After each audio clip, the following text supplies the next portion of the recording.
Hi guys. Merry Christmas. Merry Christmas Eve for the people who celebrate Christmas, and happy holidays. Welcome back to my channel. Today I am adding another video to my Orisha series, and today it is all about, can you see her? Oshun. I am doing this video to talk about the truths that I learned about Oshun, or basically Oshun's truths from what I have learned experiencing the Oshun energy. The first thing that I want to say about Oshun is forget everything that you think you know about this energy. Forget everything that you think you know about this Orisha, because all of the things, the superficial things that you think that you know, or that you Google, or that you find on the internet, or that you don't ask one elder in this diaspora about, forget it. Forget the superficial vanity that you think is Oshun's children. Forget the superficial vanity that you think is material, dick, attention, whatever it is that you have in your fucking mind, excuse my French, about Oshun, forget it. Because she is so much more than the color gold, sex, honeypots, and all of those things. Like, she is so much more than the shit that doesn't matter in life. Your looks does not matter. Don't think what you've heard is Oshun's children, they look a certain way, they do this a certain way, they have a certain aesthetic. No, that ain't it. That's not it whatsoever. Because on first glance, if that was the case, on first glance, you would think that I was a child of Oshun. They say Oshun's children are fair skinned, they have fair colored hair, they this and they that, they exude this and they exude that. But that ain't it. Because I know a lot of unattractive children of Oshun. But because they walk with the spirits of Oshun, because they walk with the honor and respect of Oshun, their light is beautiful. So all them people that's out here, oh, Oshun children is this, no the fuck they not. Stop it. Because being a child of Oshun is not easy. Being a female child of Oshun is not easy. So some of the things that I learned, some of the Oshun truths that I learned, starting with why Oshun was sent to Earth in the first place. She's the youngest Orisha, and that is something. Being the youngest can be a double-edged sword. You can be extremely spoiled on one hand, and then you can be always fighting for your attention on the other hand. So when Olodumare created the world and sent the Orisha to do their respective duties on Earth, he noticed something that Earth was missing. The most important thing besides, food, water, and things like that. And technically you can survive longer on just water than you could, or should I say, you will survive longer with water than you would with food. You can go without food. You can't go without water, so to speak. So, from that, he looked around the earth and he noticed that there was something missing on earth. Yeah, there was Oshun was taking care of all of the food, and I mean not the food, but all of the herbs and the medicine, and Oko was taking care of all of the farming, and you know, Batala was creating the heads, and Yamaya was, you know, organizing the ocean, and all of these things that we think make life worth living, that's important. But the one thing that makes life worth living is sweetness. The earth was missing sweetness. You ever heard your grandmother say you catch more flies with honey than you do with vinegar? That is the statement that stays in my mind when I'm thinking about Oshun sweetness. And when I say sweetness, I don't mean, you know, like, oh, sexy honey pot. What I mean is the pleasures of life. The pleasures of life was missing. The happiness of life was missing.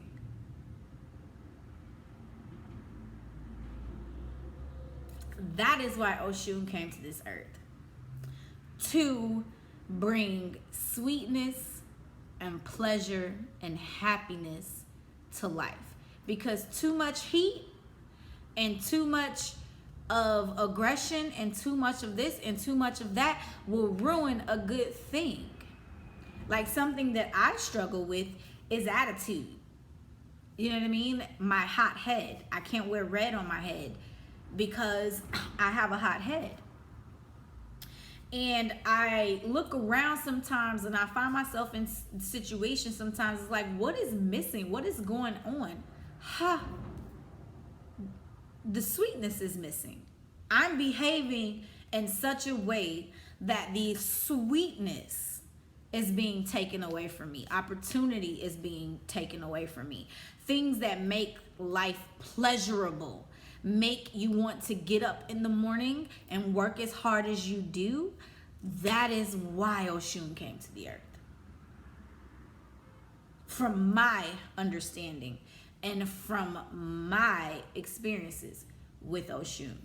But because Oshun is the sweetness of life, when you're opened and you're kind and you're sweet, people play you. They take your kindness for weakness. People will take advantage of you. You will suffer. And that is a word that I want you guys to hear during this entire video, is suffering. In my journey with the Orisha and my learning of the Orisha and my questioning of my godparents and my former godparents of the Orisha, one thing that stood out to me from the Orisha that I learned about, which of course are always probably going to be the main head Orisha, but there's 400 plus one Orisha. But out of all of that, from the Orisha collective that I did study, that I did ask questions about, that I did learn about, none of them suffered more than Oshun.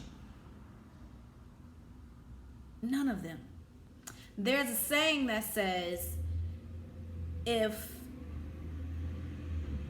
you're in a drumming, which is almost like a party that you throw for the Orisha, and we sing songs and we dance and we invite the Orisha to come and manifest in that place. They say if Oshun comes down onto one of her priests, and she is crying, one must rejoice in that, because she has known so much sadness that now she cries from joy and not from pain. But if she comes down hysterically laughing, then everyone in the room should clear, because she is coming to snatch heads. She is coming to discipline. So, with that being said, Oshun has known so much sadness, so much suffering, that what she gives to the world is sweetness, because she knows pain. What her contribution to the world is sweetness, because she does not want us to suffer the same pains that she has suffered. She gives us sweetness and the pleasures of life, but she won't give those things just because you ask her for it, because nothing was given to her just because she asked for it. She had to prove everything. She had to prove her power as an Orisha. She had to prove her will, what she can bring to the earth. She had to prove every step of the way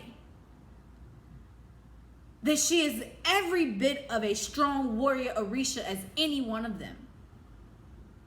But because she was beautiful and she was dainty and she was soft and she was the youngest, they took her for granted. And when I first started this journey, I was watching an elder on YouTube, and that elder said something that stuck to me like white on rice. She said, if Oshun ever decides to take her sweetness away, the world will end that moment. That is very powerful, because while we need things to sustain, we need money, we need protection, we need this and we need that and we need this and we need that. We need sweetness, because that is what brings the pleasure. If you are not happy, why are you getting up every day going to work? What is it that makes you happy? What is it that brings you pleasure in your life? What is it that brings you sweetness to your life? Those are the things that you need to focus on, and that is what she teaches. Does she want us to be perfect? Hell no, she doesn't. But like any mother energy, like any mother, she will spank you and love you at the exact same time. I can tell you guys that from personal experience with Oshun. I have been walking with the Orisha for almost 3 years now. And along that journey, there has been some heartbreak, there has been some ups, there has been some downs, there has been some doubts, there has been so much. I have not listened to divinations. I have done so many things. I have not changed. I have not, well, I've changed now, but during those moments, I was coming to the Orisha, getting these readings, doing my ebosis, but what wasn't changing was my evolution. It's like, why am I spending this money? Or why am I going to the store? Why am I getting all these things? Why am I wasting my padrino's time if I am not going to evolve? That is what the Orisha are about, evolution. And there was one Orisha that no matter what the reading fell down, no matter what the Odu came in, it was Oshun that was standing up in that Orisha. And one time, she wasn't very happy with me.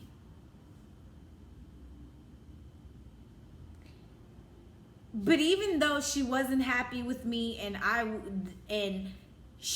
was in an osobo, and I don't, you don't think about what you've done until it's brought to your attention. So I couldn't understand why Oshun was offended by me. And I was crying, and my former padrino explained something to me. He was like, the Orisha doesn't want you to be perfect.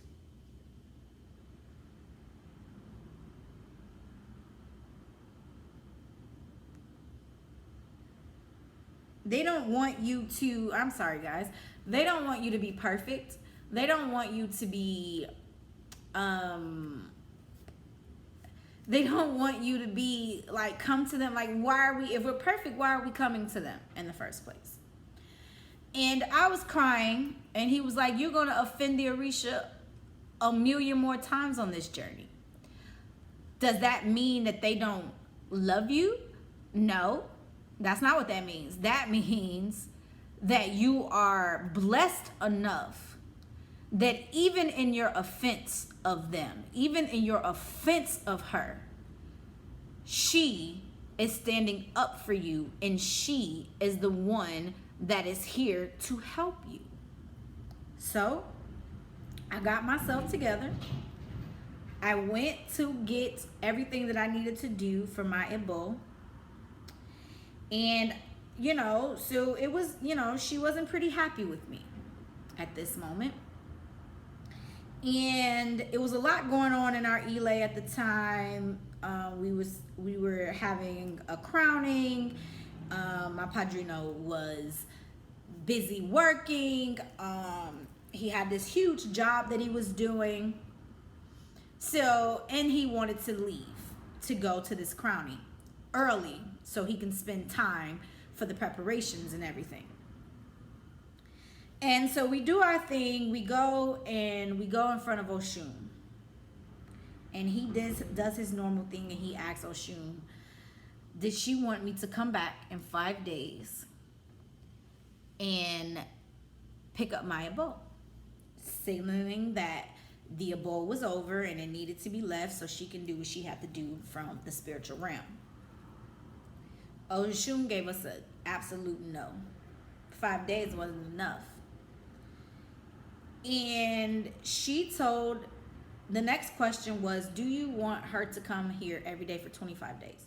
So for 25 days, I had to go to my former padrino's house every single day for 25 days. And at first I was like, what did I do? I felt bad. I felt like I had to be perfect in front of the Orisha. I felt like I couldn't make any mistakes. It's just like, oh, what is this gonna do to my destiny? I upset one of the Orisha.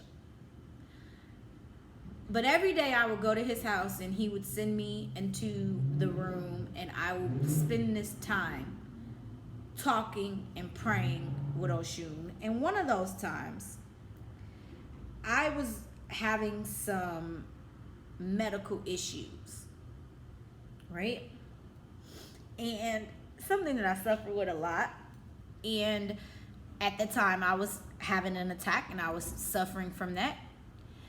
And I sat there in front, I did my thing with my abo. I played music, I sang, I danced. But then I started to pray.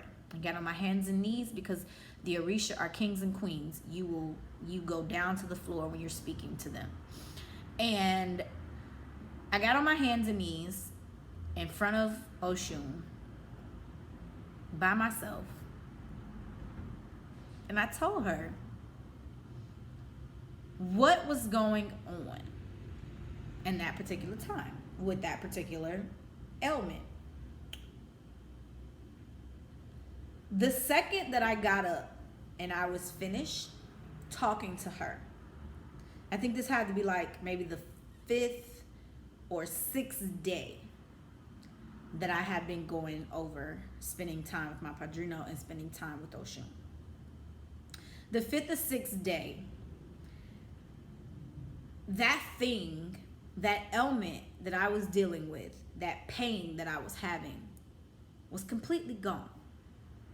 It's usually I suffer with it over a course of time, and I do everything I need to do, and I just kind of like treat it, but it was completely gone.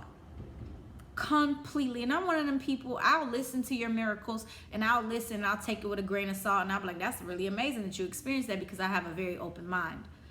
But it wasn't until I experienced Oshun that I started to understand that everything that I thought about her, I had no clue. Because here it was, I was offended, or she was offended by my actions. Yet she said, you are a child of two waters. I am one of your mothers. And regardless of what you do as a child, I am your mother, and I will love you unconditionally. And that was heavy for me, because I grew up with not a very great relationship with my mother. I have considered myself a motherless child for a long time. And then I met Oshun and Yemaya. And Oshun has mothered me every step of the way. She not only showed me that there is nothing that I could ever do that will make her turn her back on me, but she's still a mother at the end of the day. So she will still spank you. And moving forward past that, once I got to the 25 days, I started to understand exactly what it meant to be the energy that is Oshun. I know a lot of the pictures that we see, the artists that we're depicting, show her like this, where she is looking into a mirror. And we take that as her this. Oh, look how beautiful I am. That's not why she's looking in the mirror. She looks in the mirror to see everything that it needs to be seen. She looks in the mirror at her ego self. This has nothing to do with vanity. It has nothing to do with beauty. When Oshun asks you to look in the mirror, she is asking you to look at all of the ugly parts of yourself. It's introspective. Something that one of my elders just said to me via message was, and give me a second, let me look it up again. She said,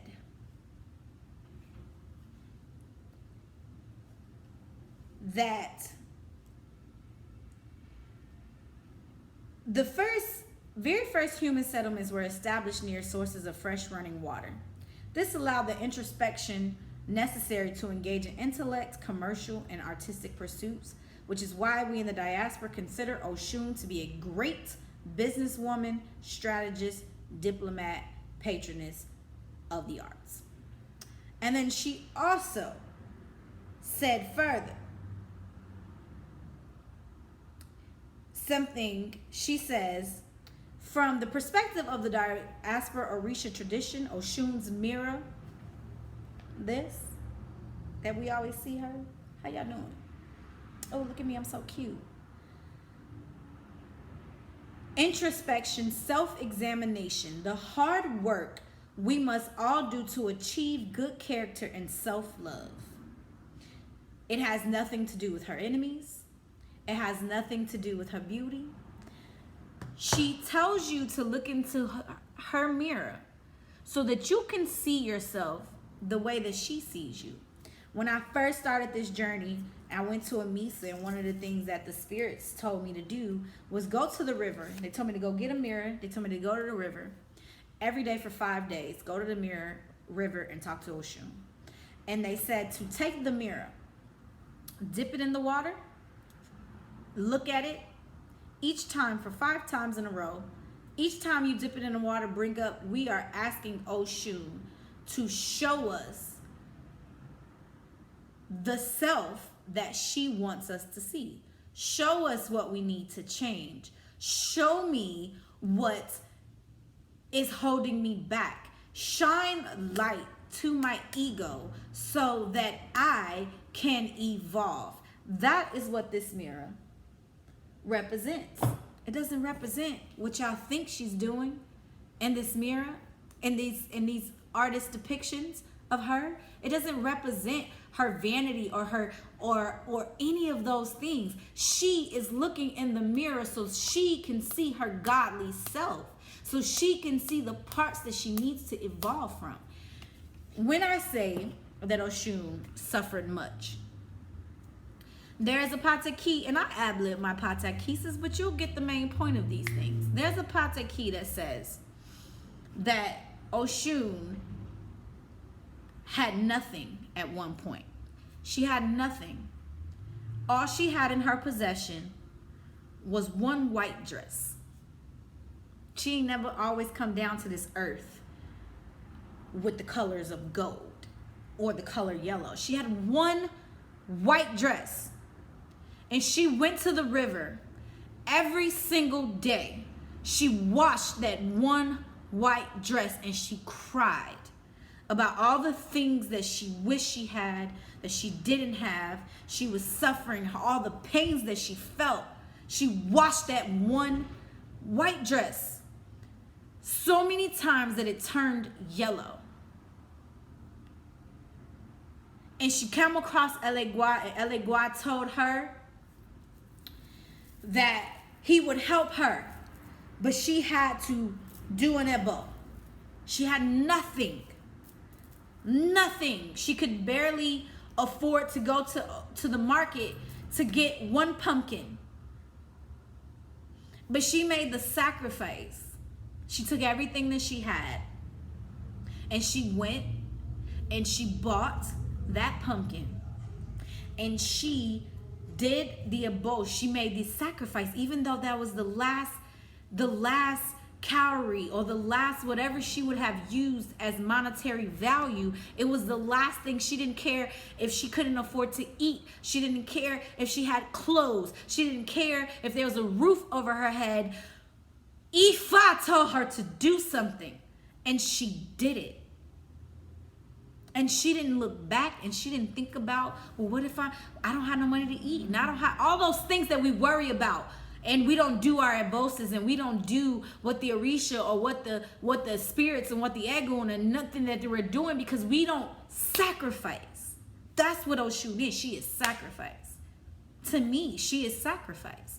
So she ends up doing this abo. And she goes to the river, she does the abo, and she cries herself to sleep. And Olodumare, Olofi, saw her suffering, saw her sacrifice, turned every one of her tears into gold. Simply because she had the heart, the faith in sacrifice. And that is why she is adorned in gold, because of her sacrifices. Oshun was once a peacock, one of the most beautiful birds known to man. When Olodumare decided to abandon the earth, all of the Orisha did everything that they could do to get him not to abandon the earth. And each time Oshun went to the other Orisha, and she would ask if she could assist. And they will blow her off. Oh, you too pretty. You too dainty. You'll never make it to Orun. You'll never make it to Olofi's castle. You'll never make it to Olodumade's home. You got to fly right into the sun. You could never make it. They played every bit of her. And you know what she did? She was courageous. And she was like, yeah, I might be a peacock. This might be a long journey, but I owe it to the earth, to the world, to try anyway. So she stopped asking if she can try, and she just did it. And she flew as hard as she can fly, right into the sun. And the closer she got to the sun, her beautiful peacock feathers started to singe and burn.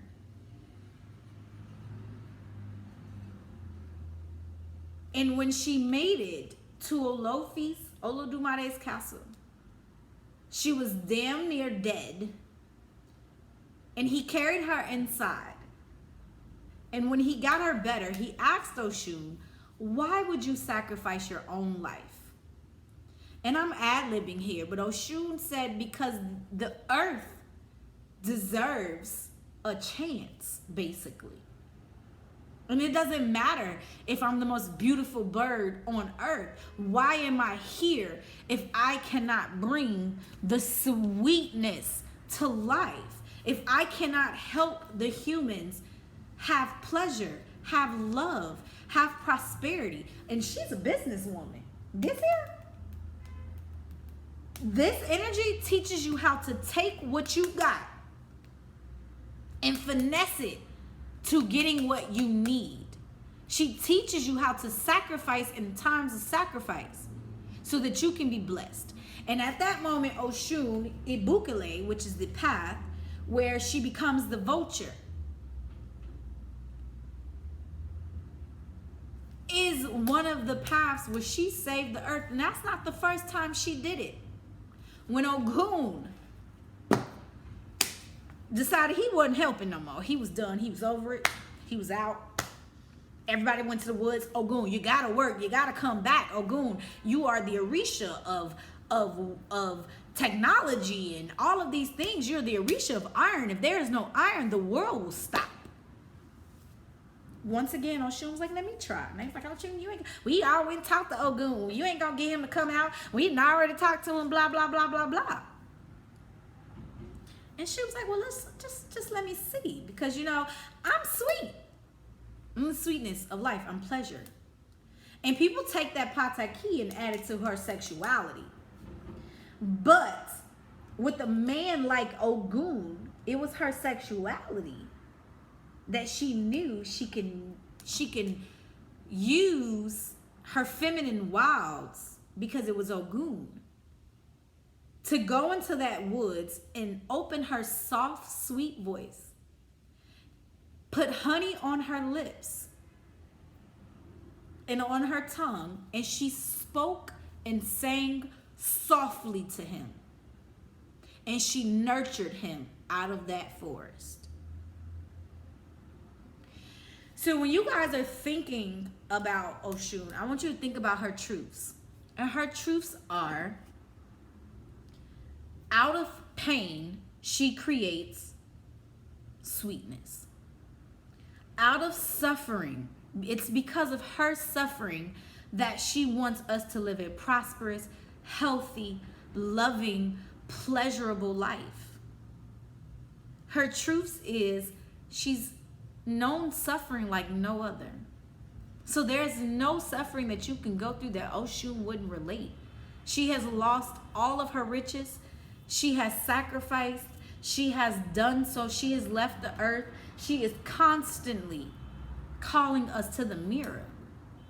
So the next time you look in a mirror, or the next time you see a painting of her looking into a mirror, don't think that it means that you gotta be out here and be sexy. Be sexy. She teaches us that too. Don't get me wrong. She wants us to use our feminine wiles, right? But use it in a way that brings evolution to yourself. Use it in a way where you can look at yourself and you can look in your mirror and be happy with the reflection that you see. Are you happy with the reflection that you see? If you aren't, then what you need to do is, instead of going and Oshun this and Oshun that and Oshun this, go to Oshun, take a mirror to her river, go to Oshun and ask Oshun to show you all the things that you need to see in that mirror, and she will. So I hope you guys enjoyed this video. I hope you learned something. We'll continue this series. I think the next video for me is going to be about Oya. Whew, y'all got Oya messed up too. But it's going to be about Oya because I think that Oya was one of the first Orisha that I truly connected with when I started this journey, and she truly transformed my life, because had I not started that journey with her, I probably wouldn't be right here today. I'd probably be, you know, still trying to figure it out.